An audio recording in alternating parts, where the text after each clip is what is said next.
Well, hello, everyone. Hello to our local, in quotes, people at the Wolfram Technology Conference and to outside people watching this on our live stream.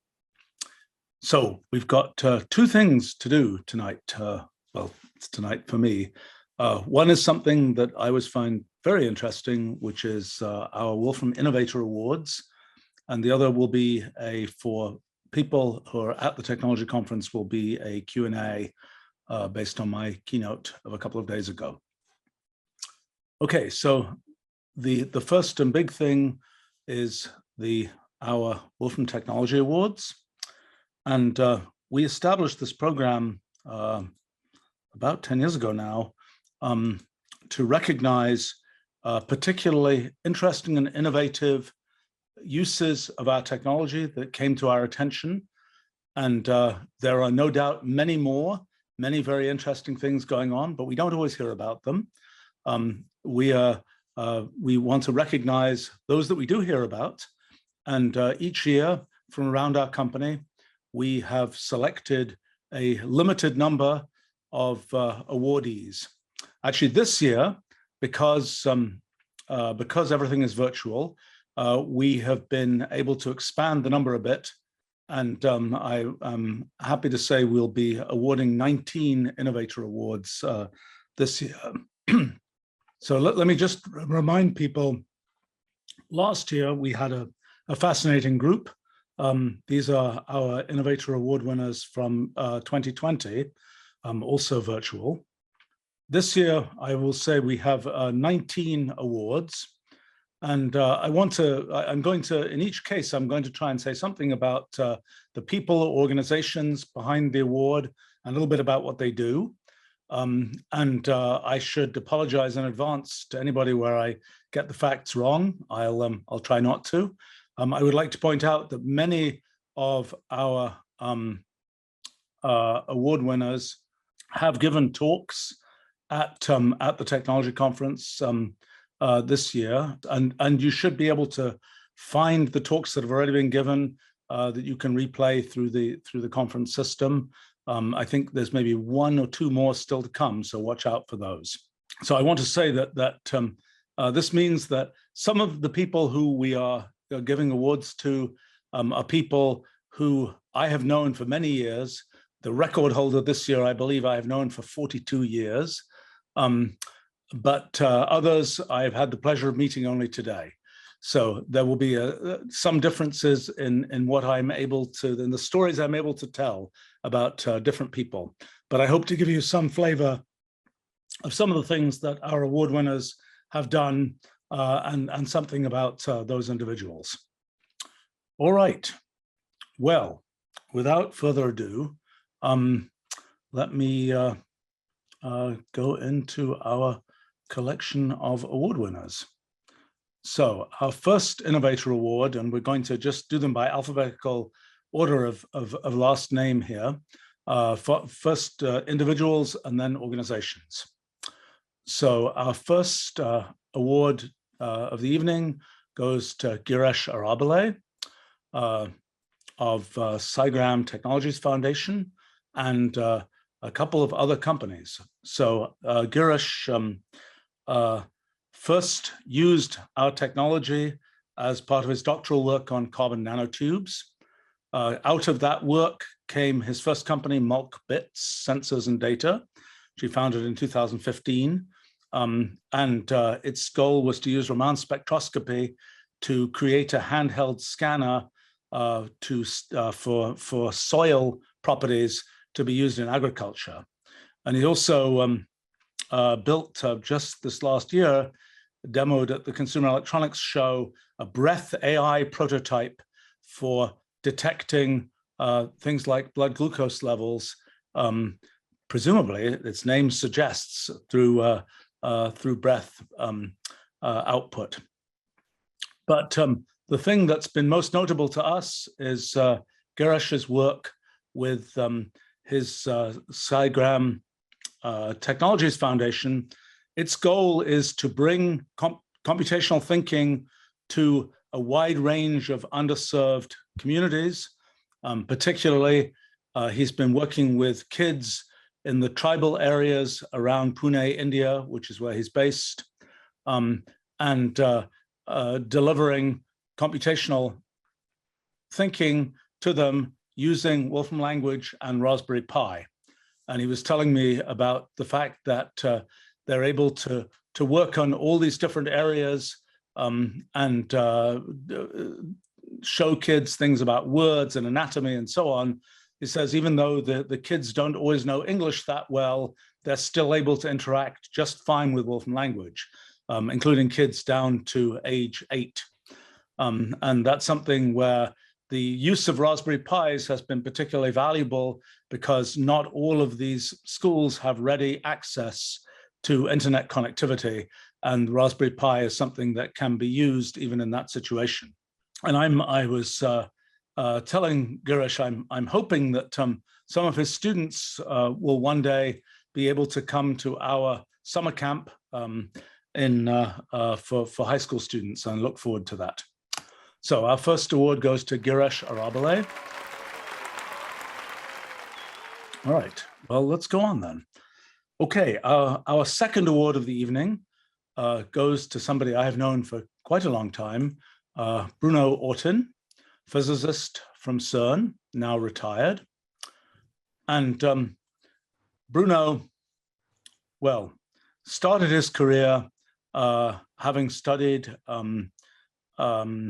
theoretical physics in Paris, and started off researching amplification of acoustic microwaves in cadmium sulfide, trying to use, instead of having traveling wave tubes, use crystals to transmit microwaves.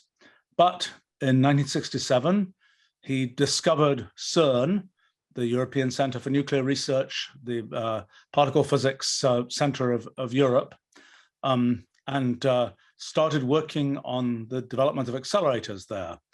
And the first accelerator he worked on was the ISR, which I remember from back when I was a kid doing particle physics. I think that stood for intersecting storage rings. But it was a proton, what was at the time considered a high energy proton collider. And Bruno started working on design of magnet systems for both accelerators that just accelerating particles, either typically in a ring, and then intersecting rings where particles could collide and where one could do experiments to watch the results of those collisions. So in the early days, when accelerators were being designed, there was a lot of numerical computation that was done. What Bruno realized was that some of the more complicated things that had to be worked out really needed symbolic and algebraic computation. So when the first antiproton source at CERN, Bruno worked on calculating the way that should be set up using Schoonship, which was an early algebraic manipulation program that had been developed actually sort of around CERN, starting in the 1960s. And then Bruno continued to work on antiprotons at CERN at Fermilab, and then took a sabbatical at Lawrence Berkeley Lab, where he worked on the Advanced Synchrotron Light Source. That happened to be right in 1989. And at that time, the first version of Mathematica was coming out bundled with the NeXT computer that Steve Jobs had developed at NeXT, the company between his stints at Apple and at Apple. I should say that NeXT and CERN actually had an interesting history, because the theory group at CERN bought a bunch of NeXT computers for the sake of running Mathematica. That was Steve Jobs' calculation that if you bundle something really useful like Mathematica on your computer, people will buy the whole computer just to get that software for free, so to speak. That worked well for the CERN theory group. The system administrator of that theory group was a certain Tim Berners-Lee, who ended up trying to figure out how to network those computers in a really good way, and invented the web there. But that's a different use of NeXT and CERN. What Bruno did was then to start using the symbolic computation capabilities of Mathematica, now Wolfram language, as well as numerical and graphical capabilities to work on lots of design processes at CERN. He also built two significant packages that have been distributed, one called Geometrica and one Beam Optics. Geometrica was kind of a pioneering system that did exact symbolic geometry. Now we have many of those capabilities in the synthetic geometry system that is now built into Wolfram language, but Bruno's Geometrica kind of pioneered a bunch of those ideas. His beam optics system was used for the LHC, the Large Hadron Collider, and also for studies of things like muon colliders. That's a kind of a particle device that I've been hoping since I was a kid would finally be built. Maybe it will be one of these days. Bruno is now retired from CERN and living in France. His big activity right now is writing a book about particle accelerators using Wolfram language. And he tells me he has now finished the 10th chapter of a 12-chapter book. So I'm looking forward to seeing that book, maybe a draft of it at least this year. So it's with great pleasure that we give our Innovator Award to Bruno Autin. All right, let's move on. Our next award of the evening goes to Trevor Bennett of Starfish Space. And Trevor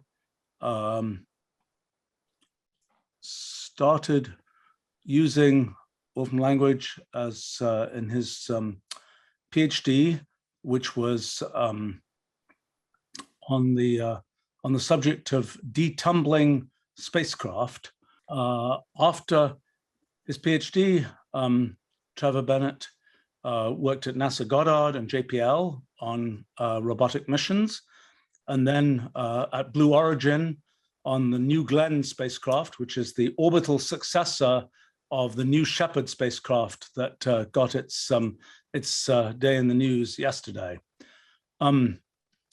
He's been for the last couple of years being a co-founder of Starfish Space. The goal of Starfish Space is to create kind of a new component to the space industry where they're building things which are able to actually have robotic missions that service spacecraft already in orbit. So for example, a space tug, I think there's an animal theme going here, I believe that's called the Otter, that is a space tug that can move a satellite from one orbit to another, and also potentially the ability to actually fix satellites, which weren't always designed to be fixed in orbit, to be able to make, to be able to swap out electronics and so on in orbit. And apparently they've already launched their first satellite at Starfish, and hoping to build a whole industry based on this. I might mention that one of Trevor's achievements during his PhD was using Wolfram language to generate linearized relative orbit elements, for which I'm going to guess what those are, because I know when you specify the orbit of a satellite, you usually use these things called two-line elements, which are kind of a few mathematical parameters that specify an orbit. And I'm suspecting that Trevor's invention here has to do with figuring out how you get from one orbit to another. And I suspect that's highly relevant if you're going to go and build space tugs and so on. So our next award then goes to Trevor Bennett and of Starfish Space. All right, next for the evening, our next award goes to Bruno Buchberger, somebody I've known for a long time, founder and professor emeritus of the Research Institute for Symbolic Computation, otherwise known as RISC, at the Johannes Kepler University in Linz, Austria. And Bruno has been a long-time pillar of the symbolic computation community. His first breakout work was his PhD thesis in 1965, in which he developed what he called Grobner bases. It's one of those cases where somebody who invents something specifically names it after somebody else. In this case, Bruno named it after his thesis advisor, Wolfgang Grobner. And Grobner bases are a key idea, an element of lots of polynomial computation algorithms. If you have a collection of polynomials, the Grobner basis is a kind of simplified collection of polynomials that have the same roots as the original polynomials. And that might seem like an obscure idea, but it's turned out that it's sort of a central idea in developing lots of kinds of algorithms. And in fact, that idea has a certain confluence, and I use that word as a bit of a pun, with a bunch of other ideas associated with term rewriting systems and other kinds of transformation processes. And in fact, that very idea shows up again in this phenomenon we call causal invariance that is central to our physics project. So Grobner bases, while they are the polynomial case, what Bruno realized back in 1965 was part of this kind of general story of the confluence property, or what we've now generalized a bit to call causal invariance, that turns out to be in our physics project sort of the thing that allows one to have consistent representations of space-time and quantum processes and so on. Well, Bruno's had a very distinguished career in academia and in industry. He created, back in the mid-1980s already, the world's first software park in the Linz area in Austria. There are now 3,000 people working there. It's spun out a large number of companies over the course of years. His RISC Linz Institute, I visited long ago, and it is a very lovely place in a castle, well, a small castle. That's been a center for research in algebraic computation. Another big project of Bruno's has been his Theorema system, built with a number of colleagues. Theorema is a Wolfram language Mathematica based system that has been developed for a long time, that is a formalized mathematics system, kind of in many ways a forerunner of some of the ideas of proof assistance, but in many ways richer than the proof assistants that have arisen in recent years. And Theorema is a fully notebook environment system that allows one to represent and generate proofs of mathematical theorems. And I think Theorema is about to get to a new version which will start to use some of the latest technology that we have, and I'm really looking forward to that. So our award goes to Bruno Buchberger. Oh, look at that. That's one of these confluence processes illustrated in that image. And I think that background there is a piece of Theorema output. All right. Well, our next award for the evening goes to Richard Carbone. Richard is a digital forensic analyst at the Defense Research and Development Organization in Canada. Richard told me that he started off as kind of an IT-ish person working on things like Unix. One of his early achievements after joining the Defense Department in Canada was broadening the kind of software that was used there to include open source software of various kinds. But he has been, in recent years, really using Wolfram language both extensively and I think in a whole variety of functions around digital forensics. And I think the picture there is one's presented with, here's a disk drive, here's a bunch of files, here's a bunch of network traffic that's happening, kind of try and analyze for various kinds of law enforcement or military purposes, what's going on here? Can one tell what's happening? And this is a kind of place that is really ideally suited to the sort of multi-paradigm approach that we've spent so much effort on in Wolfram language. And Richard has developed a whole collection of tools for different purposes for doing these kinds of things, whether it's text processing or image processing or binary file analysis. These are all things that Richard has worked on using Wolfram language, and these things have been deployed in the field in Canada for digital forensics. So our next award goes to Richard Carbone, and I'm guessing some of these pictures are part of Richard's toolkit for binary file analysis, and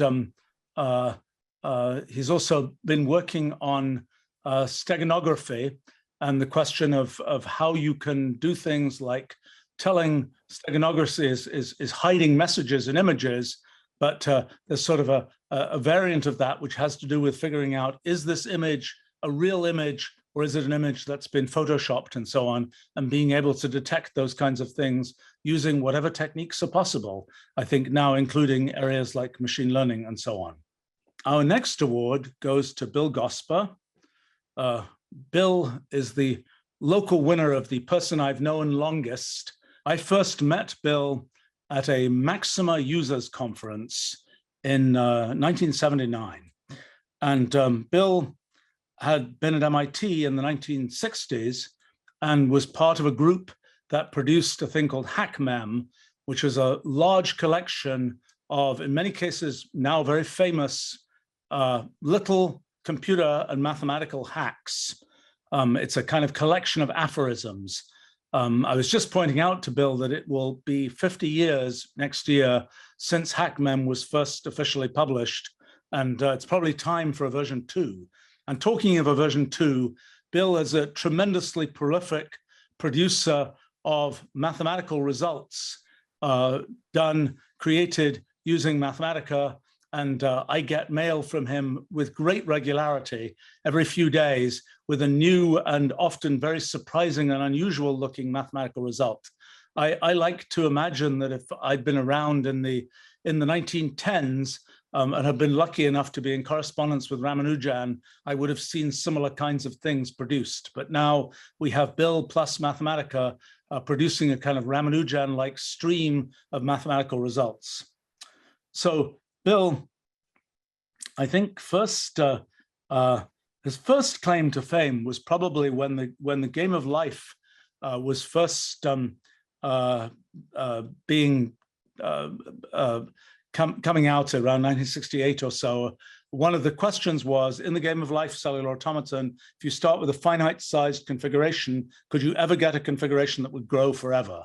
And Bill found one, the glider gun, and that was kind of, I think, his first big claim to fame. And through that, got acquainted with Martin Gardner, longtime mathematics writer.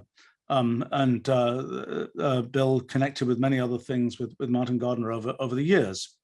Bill has invented a bunch of algorithms for symbolic computation, including ones for symbolic summation, which we use. And he's been a long-time enthusiast of continued fractions and has invented a whole bunch of algorithms for continued fractions, some of which we also use.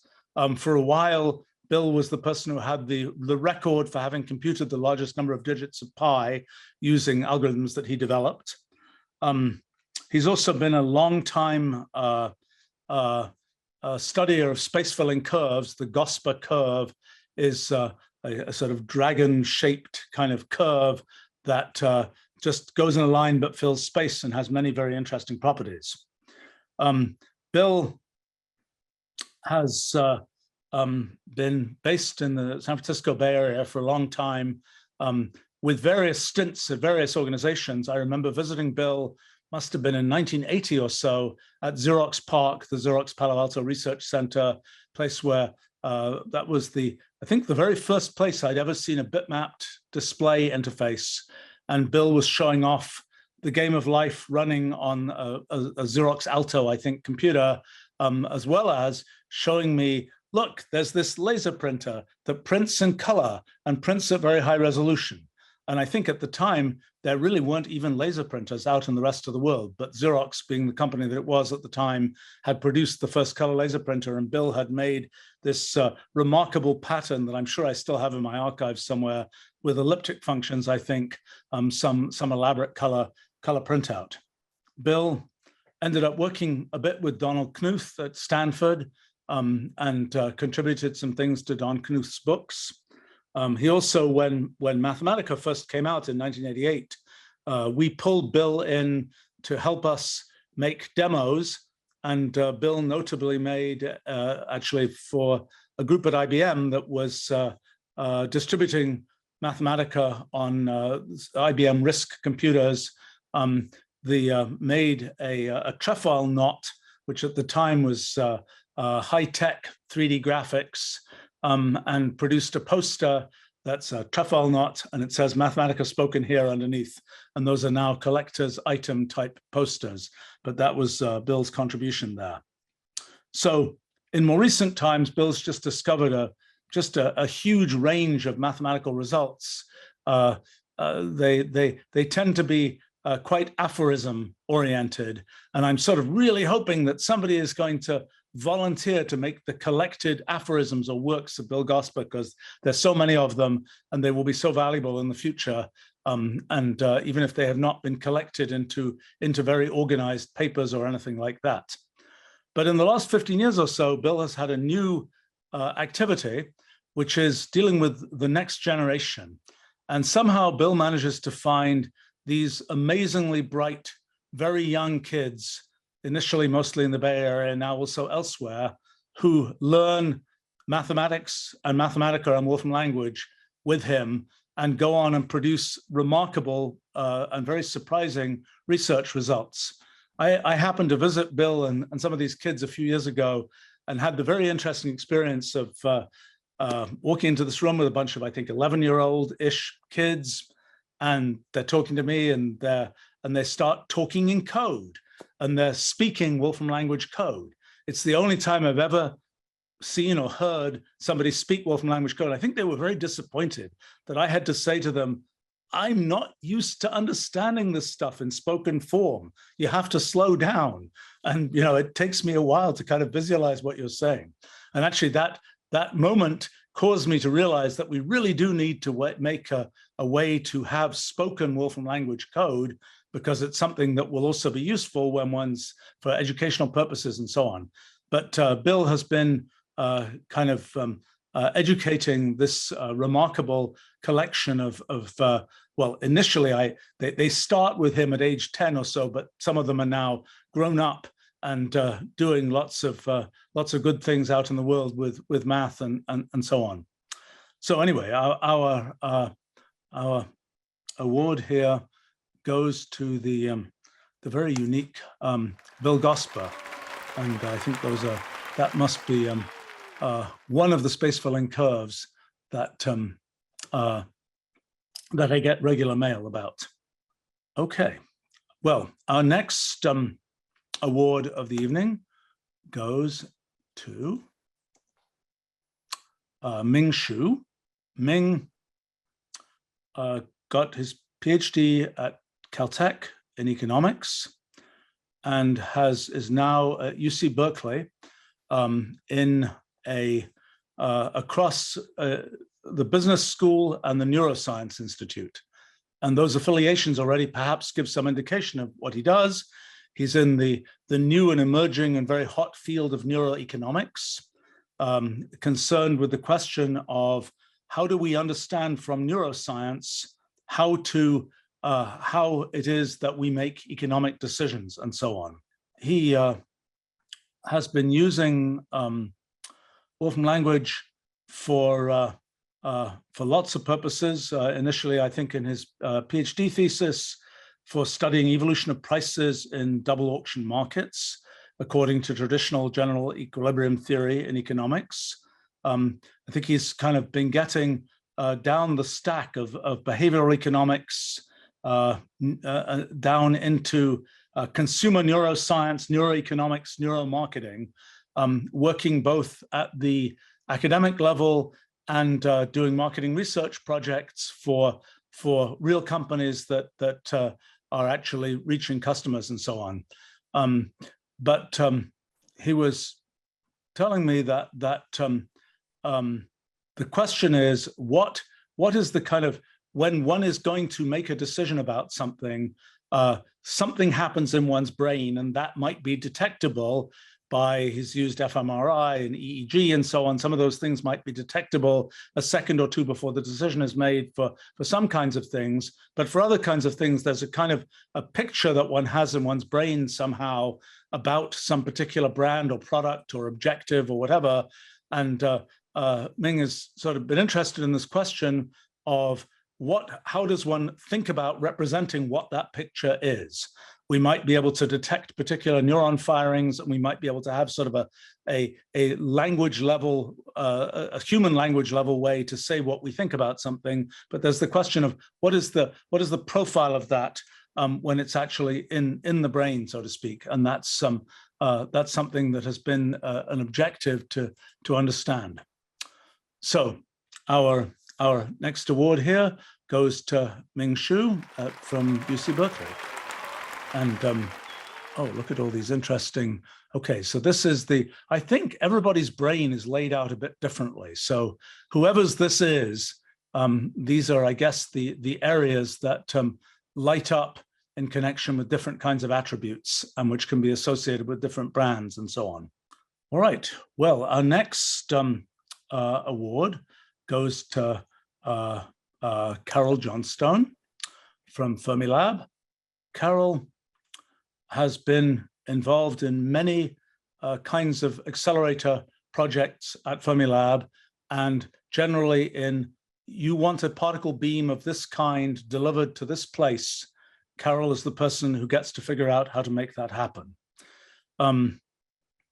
She got her PhD nuclear physics, studying pion scattering and at Los Alamos, and then started working with Wolfram language and developing Mathematica notebooks to create advanced fixed field alternating gradient accelerators, and to essentially solve the equations associated with geometric orbit calculations for those kinds of accelerators.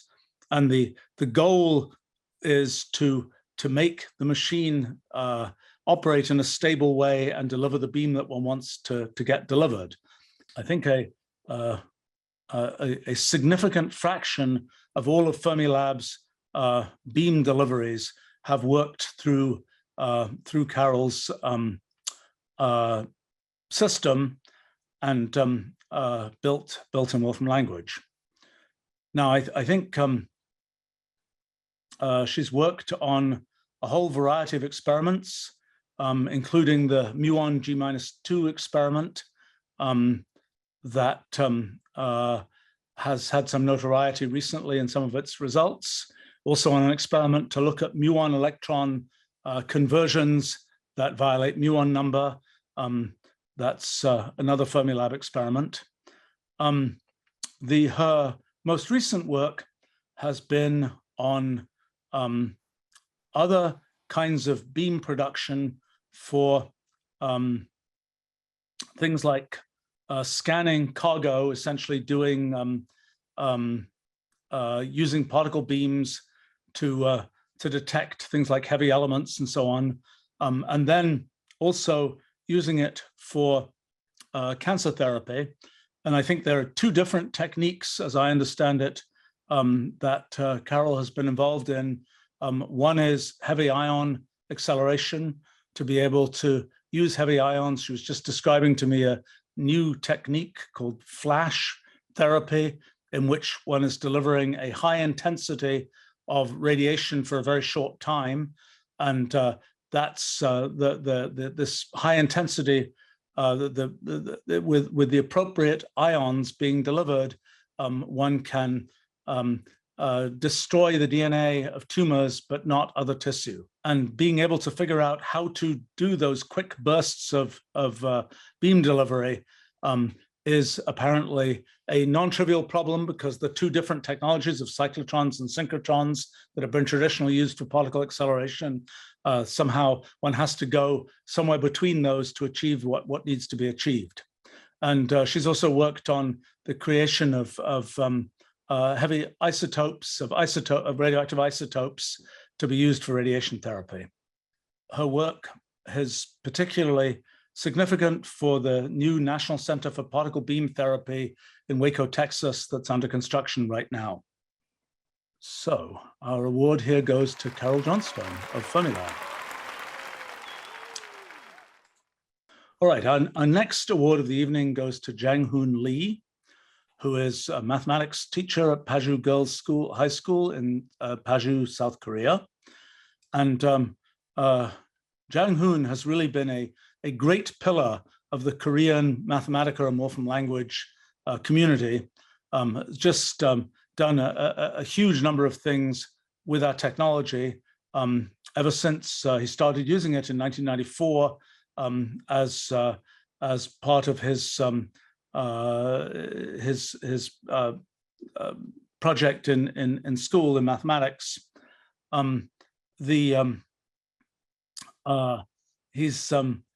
says he spends at least 2 hours a day using Mathematica and Wolfram language, and yeah, I'm sure I average at least that as well. So it's and I suspect many of our Innovator award winners are in the same category, and it's just I'm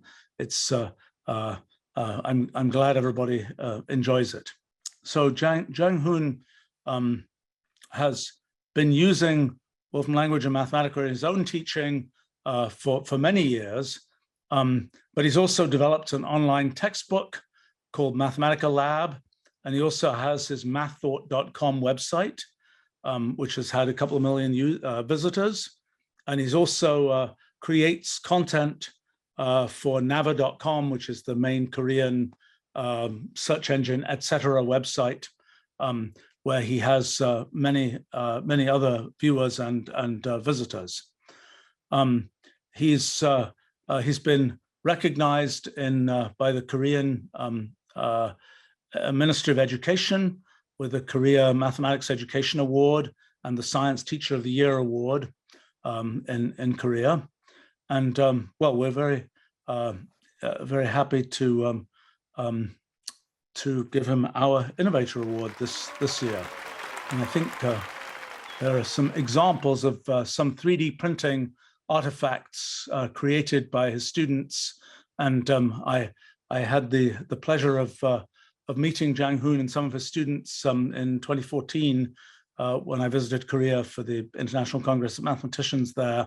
And it was it's great to see the kind of interesting and creative uses of both Mathematica and mathematics that Jang-Hoon has managed to come up with.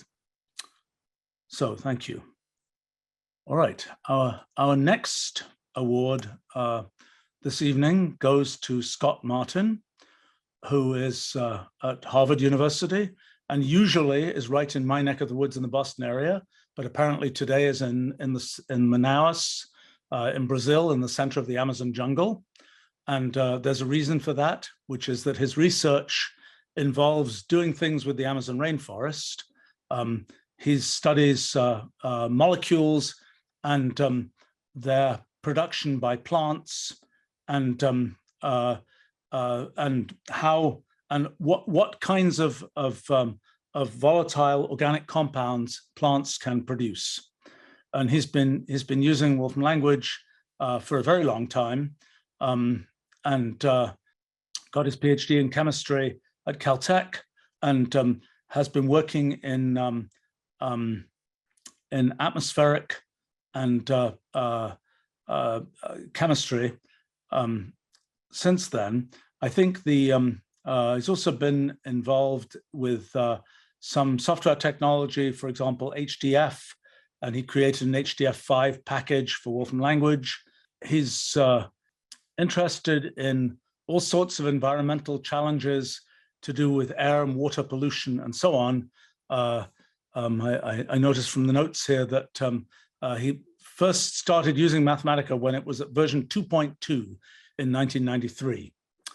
And most recently, he was telling me that he's been studying how plants in the Amazon jungle produce a variety of kinds of volatile organic molecules, and how this complicated cycle that exists in the way that those molecules affect the seeding of clouds to produce rain, which then affect the plants that then produce more of these molecules, and so on. And apparently the thing that has been what's taken him to Brazil at this time is a new experimental technique, which is the ability to actually sample the air above in the rainforest using drones. Apparently there are different problems in using drones in the Amazon rainforest than there are in the US. The regulations are different, but some of the places that you might want to use your drone are infested by river pirates and things like this. So that's a challenge. But I'm actually quite curious, because I've become interested in recent times in questions of chemistry, and Scott was describing to me some of the ways in which different sort of sizes of molecules get produced in different ways by biological organisms. And I'm really curious to understand that, because in a sense, biology is our only example of molecular scale computation, and hearing about this different sort of hierarchy of different kinds of molecules that can be produced is very interesting. So in any case, our next award here goes to Scot Martin. Next award goes to David Park. And David has been using Wolfram language for a very long time. I'm not quite sure what the first version that he used is, but I've seen his name forever and ever in what used to be Math Group, and more recently in places like Wolfram Community, but in particular in the production of a whole collection of very elegant code and packages for a whole variety of purposes, for doing various kinds of visualizations, for units, for tensor calculus, and so on. And for a while there, I think David was able to distribute these packages through a variety of commercial outlets. And we're hoping we'll be able to provide such outlets again real soon through our things based on our Packlet repository and so on. He's been involved in a variety of technology activities, working on cesium beam tubes used in atomic clocks and satellites, and so on. Oh, I see from my notes here, he's been using Wolfram language since Mathematica version 2. He's also a particular enthusiast of Grassmann algebra and Grassmann calculus. This is sort of it's in the general area of geometric algebra, which is kind of an alternative packaging of things like tensors, things like exterior calculus. Grassmann algebra, geometric algebra is sort of a different packaging of those things that all revolves around Clifford algebras and so on. And it's sort of interesting because I think for some reason, 2021 seems to be the year of geometric algebra, because I had heard comparatively little about it for a long time, even though John Brown, a late long-time Wolfram language user, had written books about it and so on. I wasn't hearing much about this whole field, although it was originally developed by Grassmann in the 1870s or so, at least was initiated at that time. But somehow this year, I have had 5 separate groups have been telling me that geometric algebra is the way of the future and the way to think about kinds of problems in physics and so on. And one of the things we're hoping to be able to do is to bring some of those groups together. But David Park is a sort of anchor member of that effort, with creating this Grassmann calculus application, and look forward to seeing where that progresses. So, and these are David Wright's very elegant demonstrations and code, and they're always a pleasure to see. All right, our next award goes to Edmund Robinson, who is based in Bermuda and is a visible member of the mathematical Wolfram language stack exchange community and the Wolfram community, has contributed much to that. He's originally from Bermuda. I think he was went to school in New Zealand for a bit, but he's as it says there, industrial mathematician. Seems like it's the description. And I know he's been involved in a series of different industries, from just regular finance, risk management, regulator, government regulation of finance, reinsurance, and now he's involved in an AI as a service business that focuses on optimization of call centers and so on. He's contributed to the function repository and has presented his work at several technology conferences. He has made use of Wolfram language in many applications. For example, using CDF at the Bermuda Monetary Authority to present results and so on. Now I suspect he's in the process of rather revolutionizing the company that he has recently joined, and allowing them to make use of the technology that we have in Wolfram language, and that Edmund is very expert in using to do data science, do visualization, optimize the things that they're working on. So our next award goes to Edmund Robinson.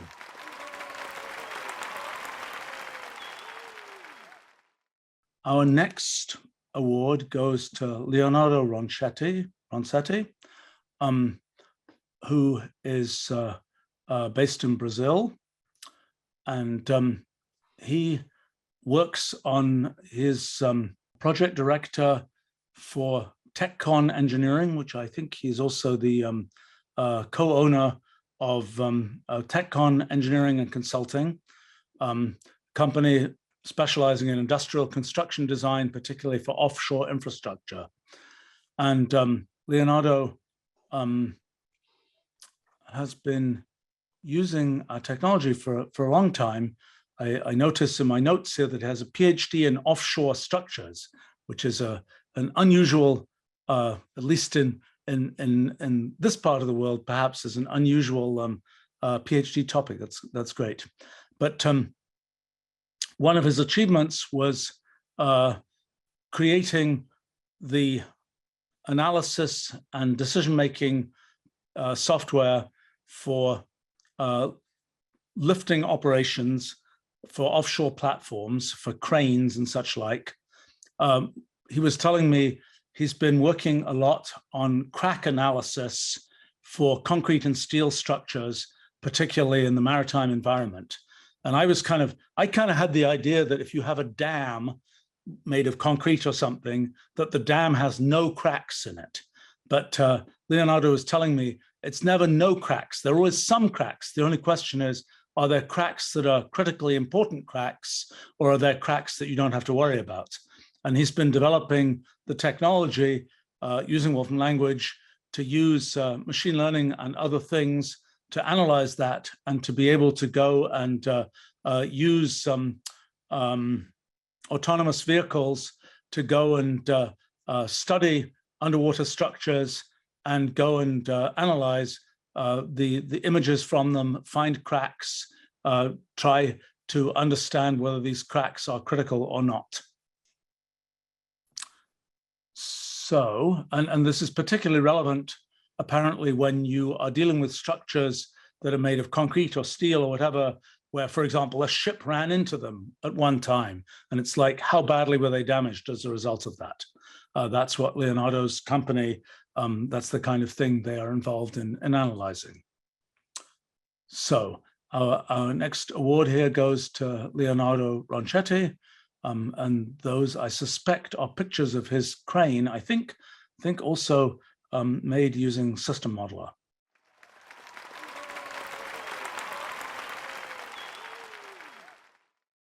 All right, our next award this evening goes to Fernando Sandoya. And Fernando is a professor at the ESPOL University in Ecuador, and also the founder and CEO of SolOp, a technical consulting company. And he's used technology for a long time, teaching at the university, mathematics, operations research, numerical analysis, and so on. He has used our technology as the primary tool in those courses.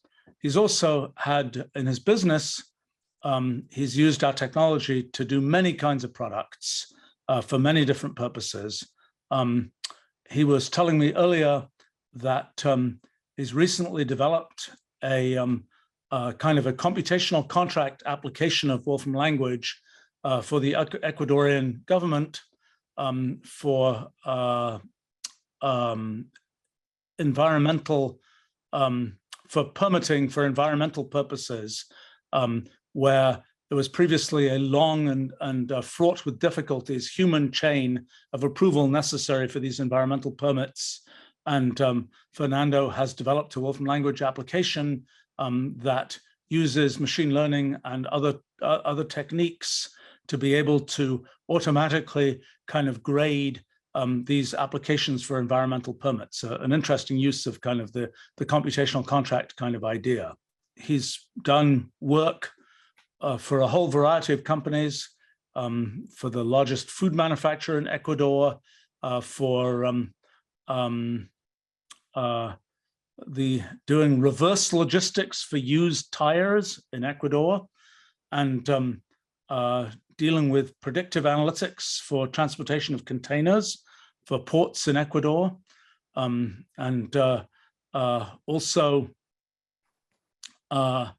been involved in other kinds of activities around machine learning and the application of our technology in business intelligence and so on. He's also a Wolfram U instructor. Yes, and another thing I noticed here in the notes is developing Wolfram language application using machine learning for a large credit bureau in Ecuador.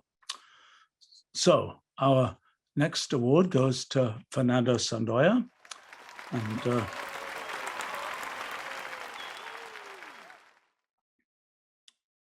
all right, our next award goes to Enrique Vilchez Quesada, who is at the National University of Costa Rica. And he has used Wolfram language for more than 20 years, and teaching courses in mathematics, operations research, and programming. Started using Mathematica 25 years ago as a college student, and has developed a whole variety of packages for teaching linear algebra, differential integral calculus, finite mathematics, and has written a variety of books in this area, as well as packages for doing these kinds of things. I'm noticing from my notes here also a package for discrete structures written in one of the native languages of the Costa Rican area. That's interesting. That's something I have not seen, and I've not seen that done. I'd be interested to see how that works. Yes. So one of Enrique's books is Mathematics for Engineering through the use of CDFs, which integrates a whole collection of CDF applications for many different kinds of purposes, for learning how to use mathematics in engineering, and that's another one of his achievements. We're pleased to present our next award to Enrique Vilchez Quesada.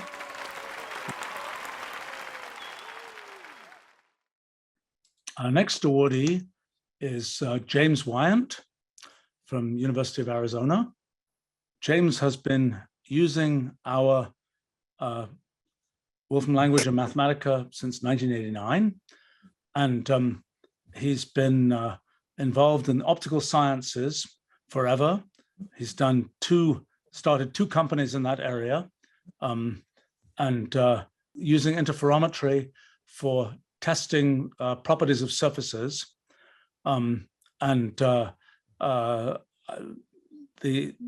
both of these companies he has successfully built up and sold.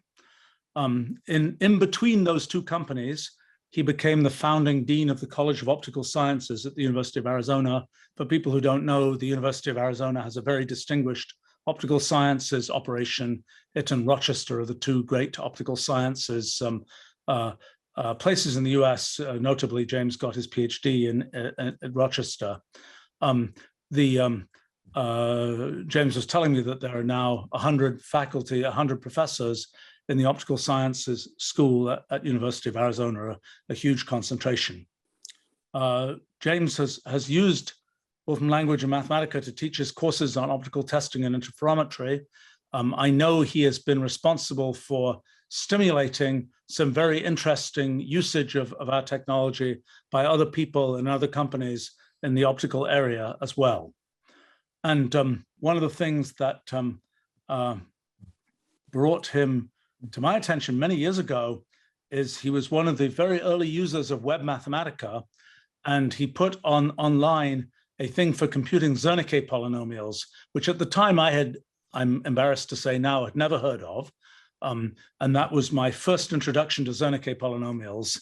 I subsequently learnt much more about them, and even at one time was wondering if I really wanted to absolutely optimize my vision and my glasses and so on, which level of Zernike polynomials should I be using to create the lenses that I need? And the answer is not much, but Zernike polynomials are something that is important for characterizing kind of distortion of optical distortion from astigmatism onto the higher order versions of that same kind of thing. And as I say, I at least got introduced to them through Jim's Web Mathematica, early Web Mathematica system, which is still running, along with several other examples that he put online and has been able to provide to the world to use in optics classes and other kinds of things. Jim is now, he says, officially retired, although I think he's one of those kinds of people who doesn't really quite retire. And he was telling me that during the pandemic, his retirement activity has been returning to his early interest in ham radio, but instead of talking to people now, he's been talking to the moon, and in particular, using ham radio frequencies to bounce signals off the moon to detect them back on Earth, and has been working with a group that has been interested in that. Our next award here goes, let's see what pictures we have. Oh yeah. Oh, look at that. There's some Zernike polynomials. I don't think that's the most interesting Zernike polynomial. We should have picked a higher Zernike polynomial. But there's an example. Well, anyway, it's a great pleasure to present our next award to James Wyant.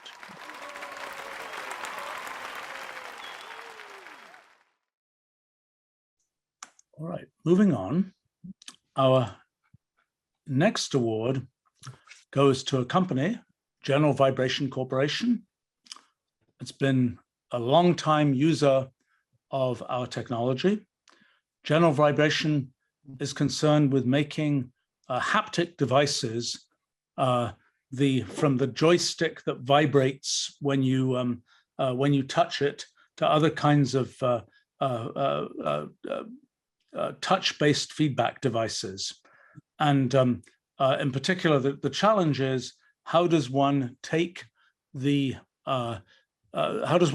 low-cost actuators and make them provide a kind of a pleasant experience? I gather that the 1 or 2 hertz vibration is what us humans like, and the things you get from spinning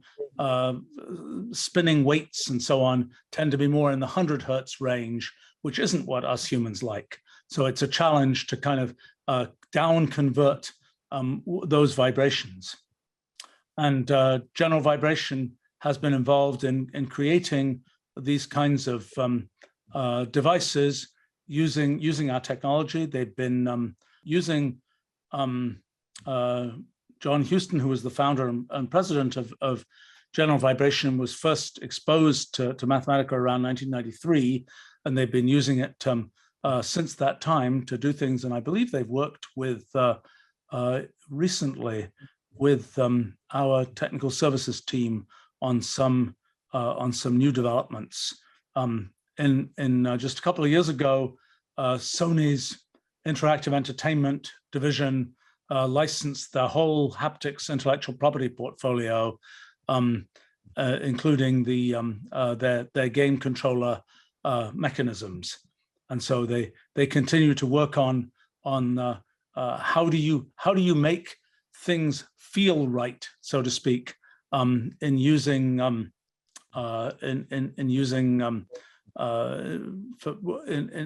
devices. And to accept the award on behalf of General Vibration, we have here Rob Morris, who I happen to know because he's a former summer school and former employee of our company, actually, from long, long ago.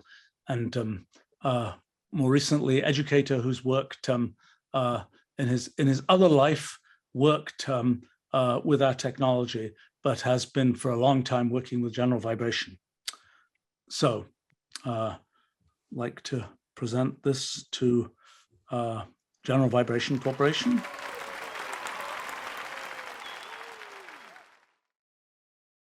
Our next award goes to the Houston Methodist Research Institute. This is where they've been using Wolfram language and Mathematica. This is Vittorio, Crisitini, Bill Wang, and Joseph Butner. Joseph is here to accept this award. They've been using Wolfram language to do a whole variety of modeling related to medical processes, sort of the physics and mathematics of biomedicine, particularly in the area of oncology, microfluidics, and so on. And the goal is to optimize treatment, particularly on the oncology area, and to figure out both at a microscopic level and at a more macroscopic level how to optimize the things that should be delivered. And I was learning at lunch about lots of interesting things about immunotherapy, and well, of course, there are. I was asking about the new opportunities that RNA, sort of made-to-order RNAs embedded in lipid nanoparticles and so on, could provide. And Joseph was explaining some of the challenges associated with delivering these things to the right places in the body, and particularly some sort of new discoveries about the kinds of ways that even the coatings of blood vessels have kind of zip code information that sort of says what tissues are behind them as a way to deliver payloads to the right place. But in any case, I gather that mathematical and Wolfram language have been widely used by the group at Houston Methodist to work particularly on things like checkpoint inhibitor immunotherapy. So our next award goes to Houston Methodist Research Institute. Our next award goes to the Virginia Tech Math Emporium, and that will be accepted by Jessica Shmale. The Math Emporium was founded more than 20 years ago and has been a mathematical and Wolfram language-based operation from the very beginning. And it's a way of delivering, it's kind of a pioneering way of delivering math course content, particularly to first-year college math students. Apparently it's at Virginia Tech, it's a physical, it has been in pre-pandemic and post-pandemic days, a physical assembly of a large number of computers in one place. And it's had 8,000 students going through, being served by the Math Emporium each semester with a variety of courses. The courses have been presented using Wolfram language, and the quizzes developed using Wolfram language with lots of variations for each question and so on. And the results are stored in XML files created by Wolfram language for their testing system. The original testing system was created by Lawrence Sewell, who passed away a couple of years ago now, it's but the Virginia Tech Math Emporium has ended up being a model that for providing math education that has been followed now at a variety of other schools, and it's been a very successful model that has both saved a lot in textbook costs and also provided sort of supported self-paced education that's a mixture of computer education and help from humans organized in this way. And it's so it's an interesting model, which I know we've been involved with several other schools that have made use of the Virginia Tech Math Emporium model, and it's very nice to see that. So our final award of the evening goes to the Virginia Tech Math Emporium. All right, well, thank you all very much. This is, I think, let's see, for those who we didn't manage to get on camera before, yeah, let's all hold up these awards. That's a good scheme. Thank you all so very much, and I hope you can hear the thunderous applause from everybody at home in all the corners of their world. Thank you very much, and congratulations to everybody. And we really appreciate all the fascinating ways in which you make use of the things that we put so much effort into. And it's really wonderful to see all of this.